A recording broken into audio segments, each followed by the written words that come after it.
মরণ থেকে যে ঠাই পালাও, মরণ তোমায় লইবে গিরি। যদিও সুদূর আকাশ পানে, পালাও সে তাই লাগিয়ে সিঁড়ি। কথা কোন ঠিক কিনা? ও মুসলমান, আমর ইবনুল আস একজন সাহাবী, উনি ওনার সন্তানকে বলতেছেন, সন্তান, আমার মনে হইতেছে পুরা দুনিয়ার সমস্ত পাহাড় আইনা আমার বুকে রাইখা দিছে। আমার সাকরাত আরম্ভ হওয়ার সময় আমার এরকম কষ্ট হইতেছে। জুরে কোন সুবহানাল্লাহ। তাহলে মরণের সময় আমাদের সামনে কিছু মুসিবত আসতে পারে।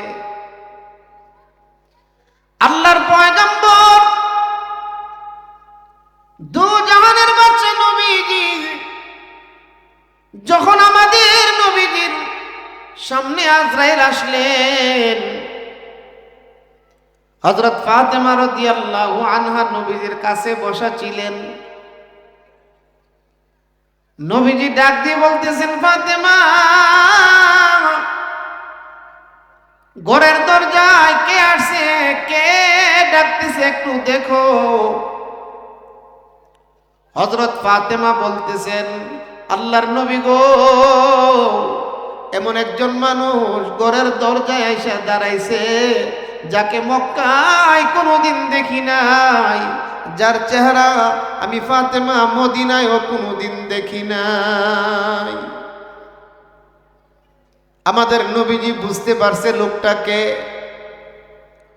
আল্লাহর পয়গম্বর ডাক দিয়ে বলতেছেন, ফাতেমা,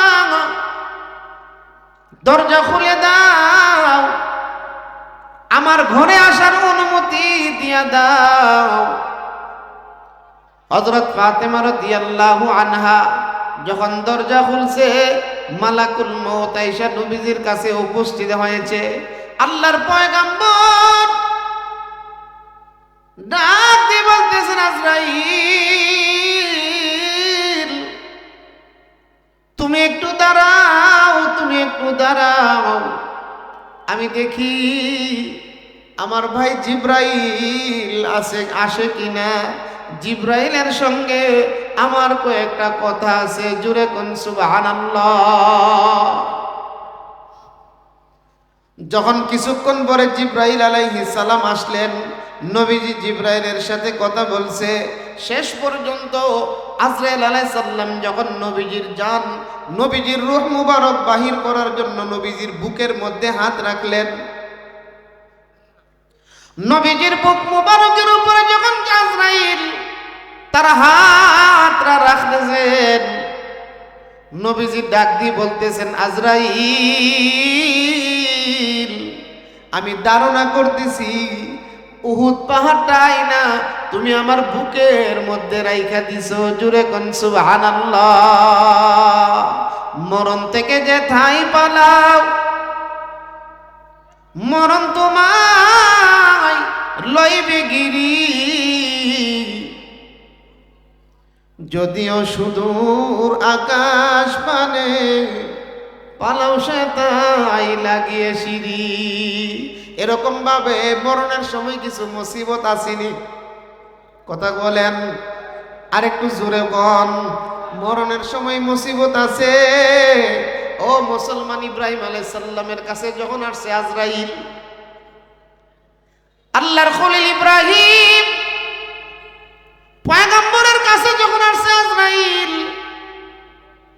আয়েশা যখন বলছে, আল্লাহর খলিল, ওগো আল্লাহর খলিল ইব্রাহিম আলাইহিস সালাম, আমি মালাকুল মউত আসছি, আল্লাহর পক্ষ থেকে আসছি। আল্লাহ আমাকে পাঠাইছে আপনাকে নিয়ে যাওয়ার জন্য, আপনাকে মরণ দেওয়ার জন্য আল্লাহ আমাকে পাঠাইছে। হযরত ইব্রাহিম আলাইহিস সালাম বলতেছেন, আজরাইল, আমার মৃত্যু দেওয়ার আগে দু একটা কথা তোমার সঙ্গে বলতে চাই। মালাকুল মউত বলতেছেন, কি বলতে চান? আজ ইব্রাহিম আলাইহিস সালাম বলতেছেন, আজরাইল আল্লাহর কাছে গিয়ে জিজ্ঞাসা করো, একটু প্রশ্ন করো, কোনো বন্ধু কি কোনো বন্ধুরে মেরে ফেলে নাকি? কোনো বন্ধু বন্ধুরে মেরে ফেলে নাকি? একটু কথাটা জিজ্ঞাসা করে আসো। যখন মালাকুল মউত আজরাইল আলাইহিস সালাম আল্লাহর দরবারে গিয়ে উপস্থিত হয়েছেন, আল্লাহ তাআলা প্রশ্ন শোনার পরে আরেকটা প্রশ্ন করলেন, ও আজরাইল তুমি যাও আমার খলিলকে গিয়া বলো, কোন বন্ধু কি বন্ধুর সাথে সাক্ষাৎ করতে দেরি করে নাকি? সুবহানাল্লাহ, জোরে কন।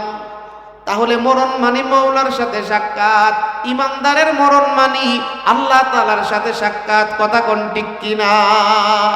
মুমিন যখন মৃত্যুবরণ করে, মুমিন যখন মৃত্যুবরণ করে, মৃত্যুর দ্বারা মুমিনের কষ্ট হয় না, একটা ব্রিজ পার হইয়া সে জান্নাতের মধ্যে চইলা যায়। কথা কোন ঠিক কিনা? একটু জোরে আওয়াজ দিয়ে মহব্বতে লা ইলাহা ইল্লাল্লাহ, একটু আওয়াজ দেন না আশারামপুরের মানুষ, মহব্বতে লা ইলাহা ইল্লাল্লাহ।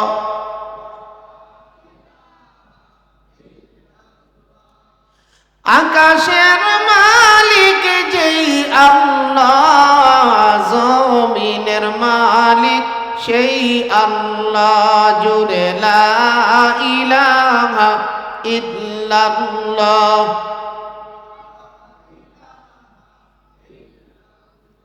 মাশাআল্লাহ, লা ইলাহা ইল্লাল্লাহ।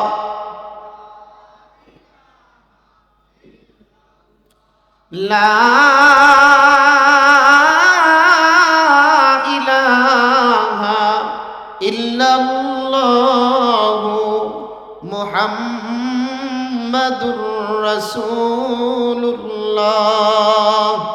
সাল্লাল্লাহু আলাইহি ওয়াসাল্লাম।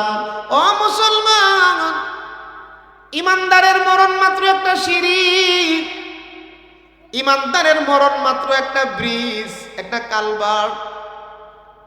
যখন ফেরাউনের ঘরের দাসী, যার নাম ছিল হযরত মাশেতা, ফেরাউনের ঘরের কাজের মেয়ে ছিল মাশেতা,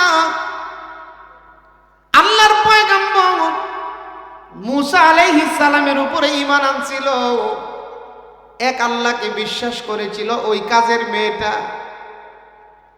ফেরাউন যখন খবর পাইল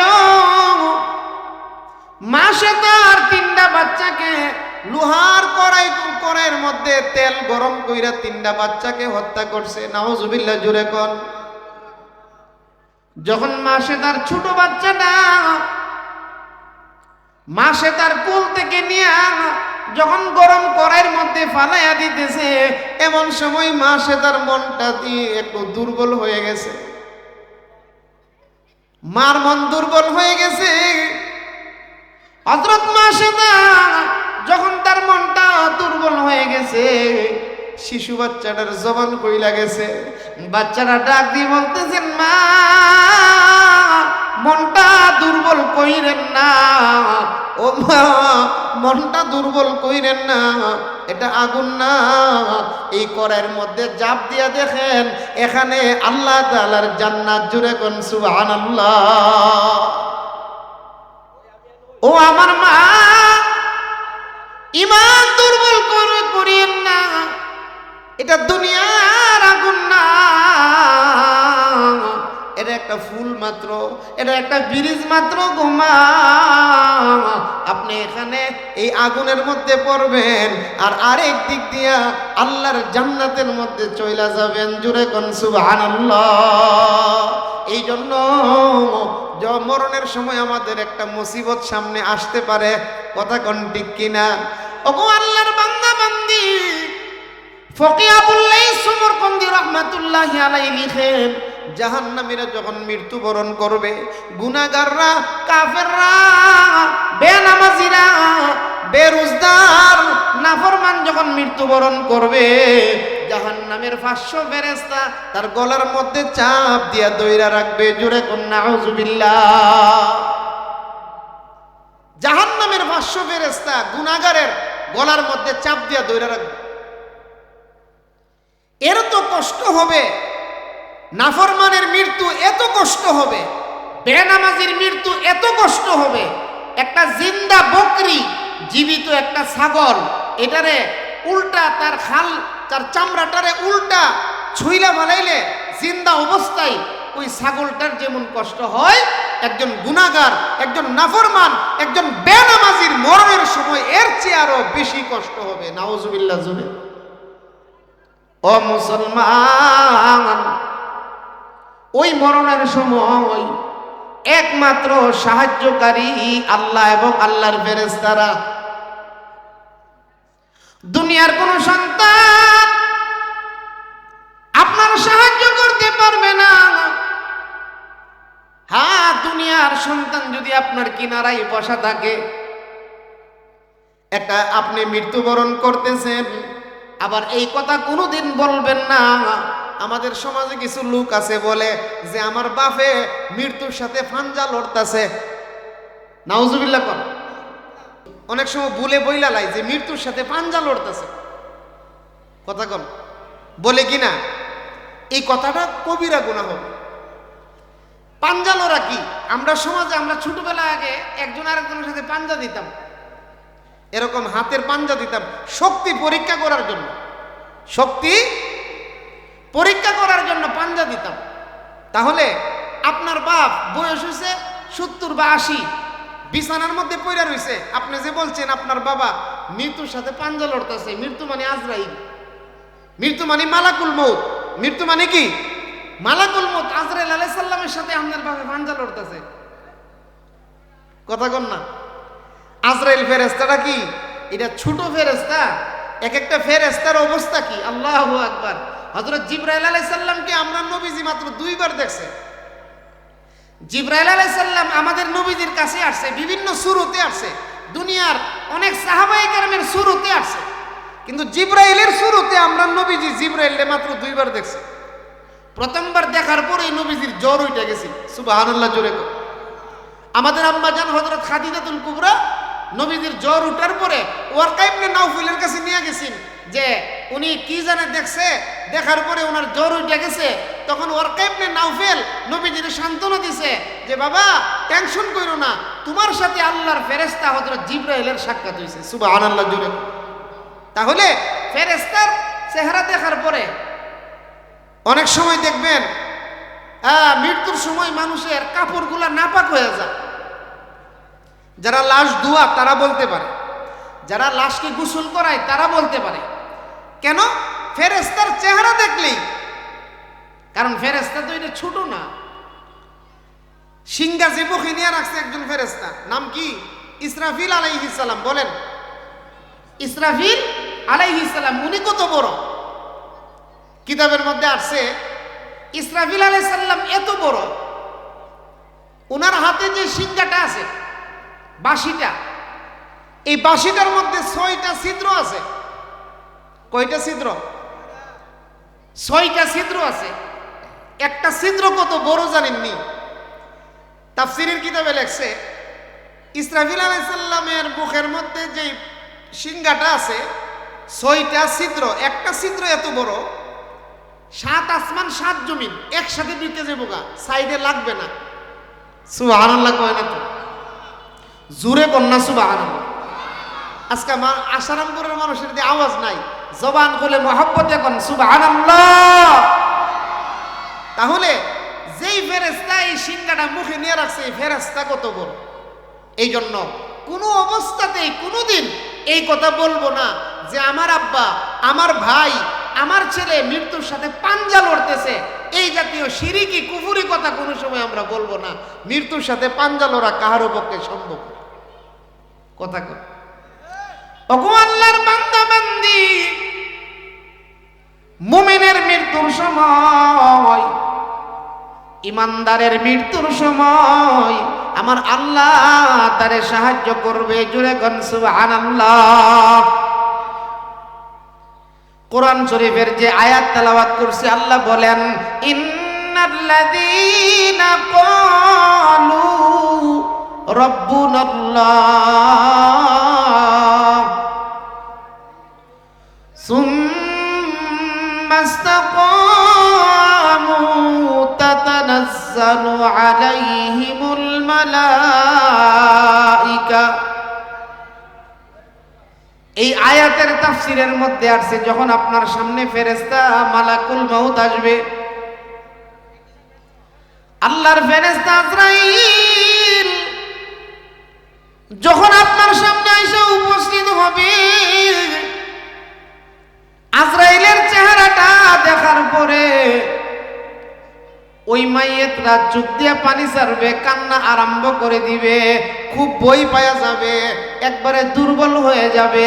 এই পরিস্থিতিতে আল্লাহর বান্দা দেখবে আজরাইলের পাশে আর একজন ফেরেশতা আইসা পড়ছে। জুরে কোন সুবহানাল্লাহ। ইমানদাররে আল্লাহ মরণের সময় কিভাবে সাহায্য করবে একটু মন দিয়ে শুনেন। যখন ইমানদারের মান সাকরাত আরম্ভ হবে, যখন তার কাছে আজরাইল আসবে, আজরাইলের চেহারা দেখে ভয় পাওয়া যাবে। এমন সময় দেখবে আজরাইলের পাশে আরেকজন ফেরেশতা আসে পড়ছে। জুরে কোন সুবহানাল্লাহ। ওই ফেরেশতারা ইমানদারকে বলবেন, ও ইমানদার, তোমার ভয় কিসের? তুমি ভয় পাইলা কেন? তুমি তো দুনিয়াতে নামাজ পড়ছো। ফেরেশতা ডাক দিয়ে বলবেন, ও ইমানদার, তুমি তো ফজরের নামাজ পড়ছো, তুমি তো জোহরের নামাজ পড়ছো, তুমি তো আসরের নামাজ, মাগরিব নামাজ, এশার নামাজ পড়ছো, তুমি তো তোমার মালের যাকাত দিছো, তুমি তো রমজান মাসে রোজা রাখছো, তুমি তো মাল হওয়ার পরে হজ করেছো, তোমার বই কিসের? আল্লাহ তাখাফু। ওই ফেরেশতাটা আজরাইলের কাছে বইসা আপনাকে বলবে আপনার কোনো ভয় নাই। জুরে কোন সুবহানাল্লাহ।